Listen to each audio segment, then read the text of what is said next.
अस्सलामुअलैकुम वरहमतुल्लाहि वबरकातुहू। Iqra Urdu teach channel में आप सभी का खैर मक़दम है। आज के इस वीडियो में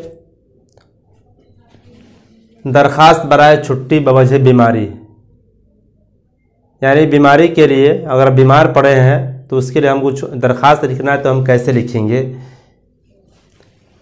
उसका फॉर्मेट क्या होगा।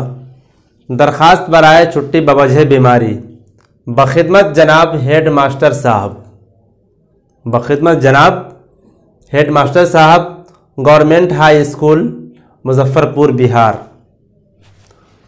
मौजू बीमारी की छुट्टी के सिलसिले में।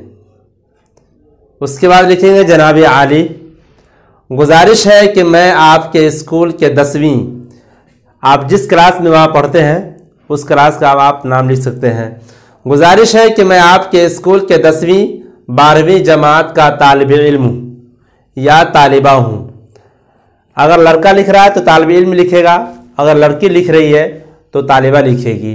गुजारिश है कि मैं आपके स्कूल के 10वीं 12वीं जमात का तालिब इल्म तालिबा हूँ। मुझे कल रात से सख्त बुखार है, मुझे कल रात से सख्त बुखार है जिसकी वजह से मैं आज स्कूल हाजिर होने से कासिर हूँ, यानी माजूर हूँ। कासिर के माना है माजूर, यानी मैं माजूर हूँ। मेहरबानी फरमाकर मुझे 3 दिन की रुख्सत इनायत करें, मेहरबानी फरमाकर मुझे 3 दिन की रुख्सत इनायत करें, आपकी नवाजिश होगी। उसके बाद लिखेंगे अल आरिस, यानी आरिस करने वाला, दरख्वास्त देने वाला कौन है।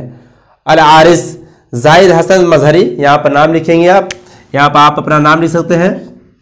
उसके बाद नीचे आप जमात लिखेंगे, 10वीं जमात 12वीं जमात, जिस जमात में जिस क्लास में आप पढ़ते हैं उस क्लास का नाम यहाँ पर लिख देना है। उसके बाद यहाँ पर जो है आप रोल नंबर लिखेंगे, जो भी आपको रोल नंबर होगा आप वहाँ पर उसको लिख सकते हैं। इसी तरह से यहाँ पर आप तारीख लिखेंगे, जिस तारीख को आप एप्लीकेशन दे रहे हैं, छुट्टी ले रहे हैं, वो उस दिन की जो है तारीख आपको लिखेंगे। मैं यहाँ पर लिख दिया एग्जाम्पल के तौर पर 6/2/2022 ईस्वी। फिर मिलते हैं अगली वीडियो में। खुदा हाफिज़।